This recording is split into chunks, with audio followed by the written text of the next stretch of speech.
Fast and facts में खबरों का सिलसिला शुरू करें उससे पहले इस वक्त की बड़ी खबर आपको दे देते हैं। जम्मू कश्मीर के लद्दाख में भारत और चीन की सेना एक बार फिर आमने सामने है। चीन की सेना ने कल लद्दाख के डेमचौक सेक्टर में मनरेगा के तहत बनाई जा रही एक सिंचाई नहर का काम रुकवा दिया। चीन की सेना के 55 जवानों ने आक्रामक ढंग से काम रोकने को कहा। इसके बाद सेना और आईटीबीपी के करीब 70 जवान वहां पहुंचे। चीन का कहना है कि वहां कोई भी काम करने से पहले उसकी इजाजत लेना जरूरी है, लेकिन भारत इसका विरोध कर रहा है। भारत का कहना है कि रक्षा परियोजनाओं को छोड़कर किसी भी तरह के काम के लिए चीन की इजाजत की जरूरत नहीं है। सूत्रों का कहना है कि सेना और आईटीबीपी अब चीन की सेना को 1 इंच भी आगे नहीं बढ़ने दे रहे हैं। हालांकि सेना के सूत्रों का कहना है कि गतिरोध जैसे हालात नहीं है और इस मामले को सुलझाने की कोशिश की जा रही है।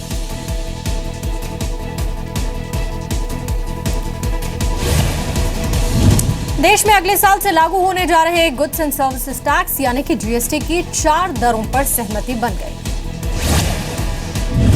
जीएसटी काउंसिल की बैठक में 5, 12, 18 और 28% के स्लैब पर सहमति बनी।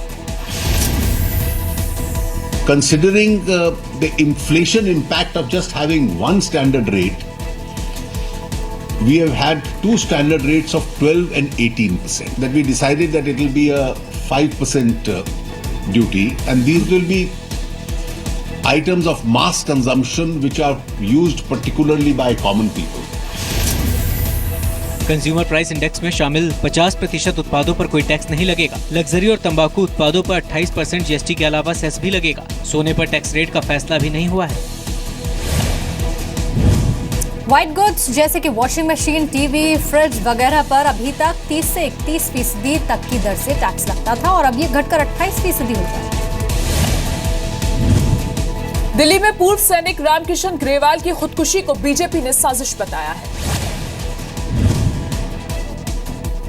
बीजेपी सांसद और मुंबई के पूर्व पुलिस कमिश्नर सत्यपाल सिंह ने कहा कि सेना का जवान खुदकुशी नहीं कर सकता। वहीं विदेश राज्य मंत्री वीके सिंह ने रामकिशन ग्रेवाल को कांग्रेस से जुड़ा बताया। 1 रैंक 1 पेंशन की मांग को लेकर आंदोलन कर रहे लोग भी इसे साजिश बता रहे हैं। मुझे लगता है कोई न कोई इसमें एक राजनीति है। सरकार को जो है सरकार के खिलाफ करने का एक षड्यंत्र हो सकता है, एक साजिश इसमें हो सकती है। इसकी वो कांग्रेस के वर्कर थे, कांग्रेस की टिकट पर सरपंच बने हुए थे। मुझे ये मामला आत्महत्या का नहीं, ये मामला बिल्कुल मर्डर करवाने का लग रहा है। बीजेपी और सहयोगियों के आरोपों को छोड़ भी दे तब भी रामकिशन की खुदकुशी पर कुछ सवाल अनसुलझे हैं। रामकिशन की पेंशन 10 साल में 4 गुना बढ़ी, फिर भी 5,000 के लिए उन्होंने खुदकुशी क्यों की? रामकिशन ने रक्षा मंत्रालय के लिए सोमवार को ज्ञापन लिखा, लेकिन उसे सौंपा क्यों नहीं? रामकिशन दिल्ली के जंतर मंतर पर प्रदर्शन कर रहे थे, लेकिन खुदकुशी के लिए करीब 2 किलोमीटर दूर क्यों गए? रामकिशन को फौरन अस्पताल ले जाने की कोशिश क्यों नहीं हुई? रामकिशन सुसाइड मामले में नया खुलासा हुआ है। सूत्रों के मुताबिक रामकिशन लाखों के कर्ज में दबा हुआ था और देनदार लगातार दबाव बना रहे थे। 1 रैंक 1 पेंशन की मांग को लेकर खुदकुशी करने वाले पूर्व सैनिक रामकिशन ग्रेवाल का आज अंतिम संस्कार।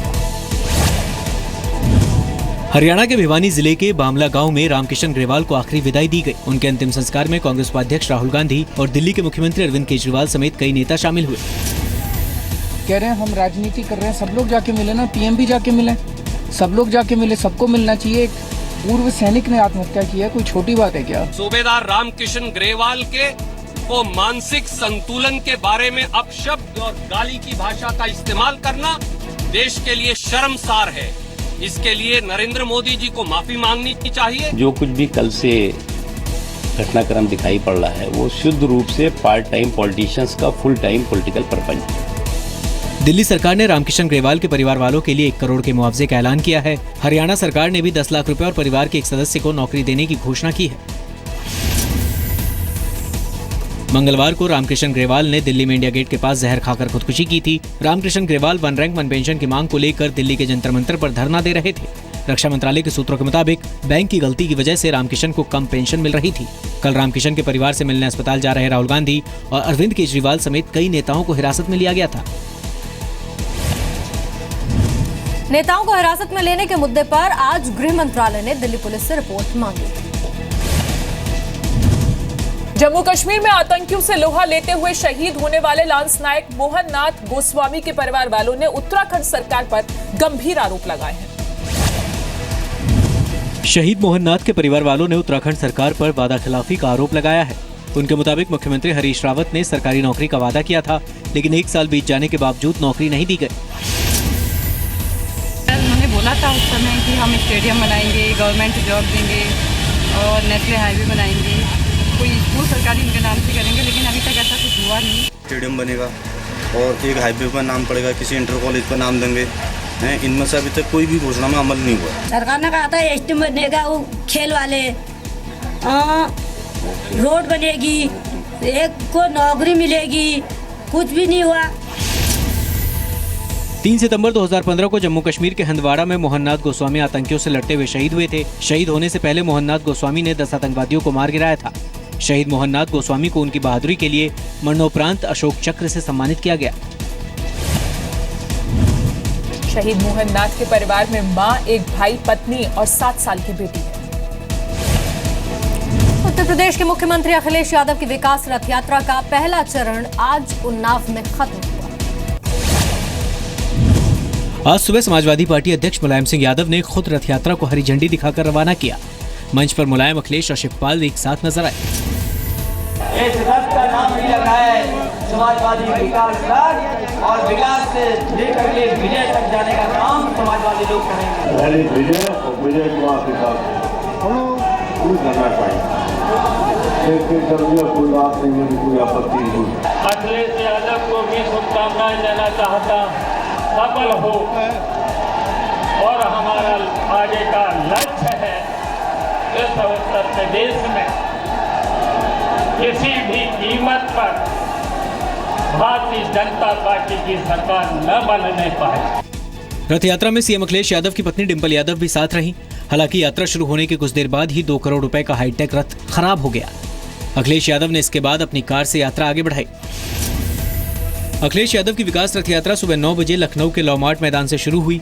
लखनऊ से उन्नाव तक की 100 किलोमीटर की यात्रा अखिलेश यादव ने करीब 9 घंटे में पूरी की। शाम 6 बजे अखिलेश यादव उन्नाव में सभा को संबोधित करने के बाद लखनऊ लौट जाएंगे। अखिलेश के विकास रथ की लागत 1 करोड़ 20 लाख है और उसमें जो सुविधाएं मुहैया कराई गई हैं उसमें 80 लाख रुपए खर्च किए गए।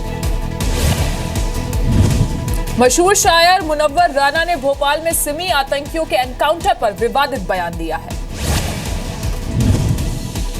वाराणसी में मुनव्वर राना ने कहा कि भोपाल एनकाउंटर फर्जी था। एक खास वर्ग को खुश करने के लिए एक खास वर्ग को निशाना बनाया जा रहा है। राना ने यह भी कहा कि जब तक 10 पुलिस वाले न मरे तब तक एनकाउंटर कैसा। जिस एनकाउंटर में 10 पुलिस वाले न मरे, 15 लोग न मरे, तब तक वो कहाँ एनकाउंटर हुआ? ले जाते हैं, जाकर के मार देते हैं। खुश करने के लिए पब्लिक डिमांड पर एनकाउंटर कर दिए जाते हैं, पब्लिक डिमांड पर फांसी दे दी जाती है, पब्लिक डिमांड पर किसी के घर पे हमला हो जाता है। सोमवार को भोपाल के बाहरी इलाके में मध्य प्रदेश पुलिस ने सिमी के 8 आतंकियों को मुठभेड़ में मार गिराने का दावा किया। सिमी के आतंकी देर रात भोपाल सेंट्रल जेल से भागे थे। फरार होने से पहले उन्होंने जेल के हेड कांस्टेबल रमाशंकर यादव की हत्या की। मारे गए आतंकियों में से 3 ऐसे थे जो मध्य प्रदेश की खंडवा जेल से भी पहले फरार हो चुके थे। मारे गए आतंकियों में से 6 मध्य प्रदेश के रहने वाले थे, एक महाराष्ट्र का था जबकि एक गुजरात का। मुनव्वर राना ने पिछले साल कथित असहिष्णुता पर भी जोर शोर से सरकार को घेरने की कोशिश की थी। जम्मू कश्मीर में पाकिस्तान की फायरिंग में एक छोटी बच्ची को भी गोली लगी है। उस छोटी बच्ची की हालत गंभीर। पुंछ के मेंढर की रहने वाली 14 महीने की परी की हालत बेहद गंभीर है। शेल लगने से उसकी आंत में 3 जगह सुराख हो गया। जम्मू के एक अस्पताल में 6.5 घंटे तक उसका ऑपरेशन हुआ। इसको पेट में शेल लगे थे और उसकी वजह से इंटेस्टाइन में 3 जगह इसके सुराख हुए थे, जो हमने बंद किया और अल्टीमेटली हमें एक पोर्शन इंटेस्टाइन का बाहर निकालना पड़ा ताकि उसकी हीलिंग अच्छी हो। यही चाहते हैं, सारा देश यही करे कि प्रार्थना करे कि ठीक ठाक हो जाए परी जल्दी। चाहे वो परी है चाहे बाकी, उनकी पूरी देखभाल की जाइए। ये छोटी बच्ची है जिसको अब कोई समझ नहीं है, ये अभी जो ऐसी दुनिया में आई है, तो सरकार की ओर से मेडिकल का पूरा ट्रीटमेंट और जो भी हम संभव है उसके लिए हम कर रहे हैं। सर्जिकल स्ट्राइक के बाद से अब तक पाकिस्तान करीब 70 बार सीज फायर तोड़ चुका है। पाकिस्तान की फायरिंग में बीएसएफ और सेना के 10 जवान शहीद हो चुके हैं। पाकिस्तान की फायरिंग में 12 आम लोगों की भी मौत हुई है। फायरिंग की वजह से जम्मू इलाके में सीमा और LOC से सटे 400 से ज्यादा स्कूलों को बंद कर दिया गया है। भारत भी पाकिस्तान की फायरिंग का करारा जवाब दे रहा है। भारत की जवाबी फायरिंग में पाकिस्तान के 15 से ज्यादा सैनिक मारे गए। 2 दिन पहले BSF ने पाकिस्तान रेंजर्स की 14 चौकियों को तबाह किया।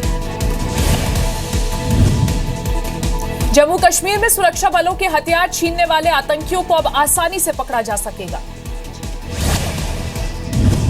सुरक्षा बलों के हथियारों में अब इजराइल में बनी GPS चिप लगाई जा रही है, यानी अगर आतंकी हथियार छीनेंगे तो उनकी लोकेशन का आसानी से पता लगाया जा सकेगा।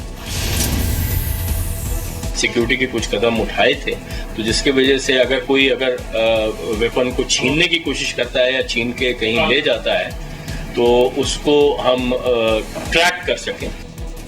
बीते कई महीनों में जम्मू कश्मीर के अलग अलग इलाकों से सुरक्षा बलों से हथियार छीनने के करीब 12 मामले सामने आए हैं।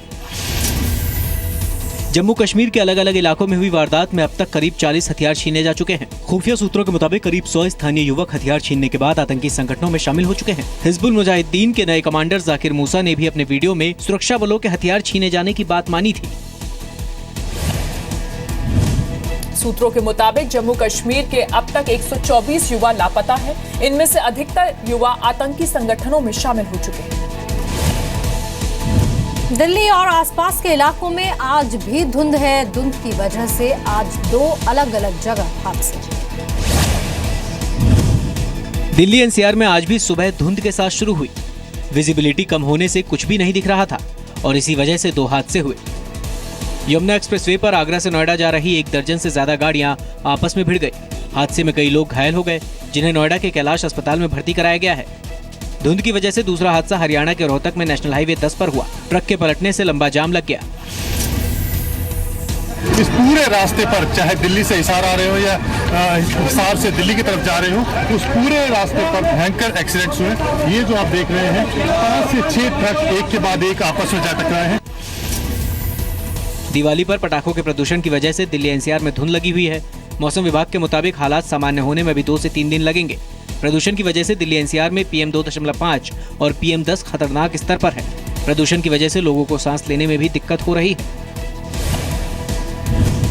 धुंध को लेकर NGT ने दिल्ली के मुख्य सचिव को कल तक स्टेटस रिपोर्ट फाइल करने के लिए कहा है।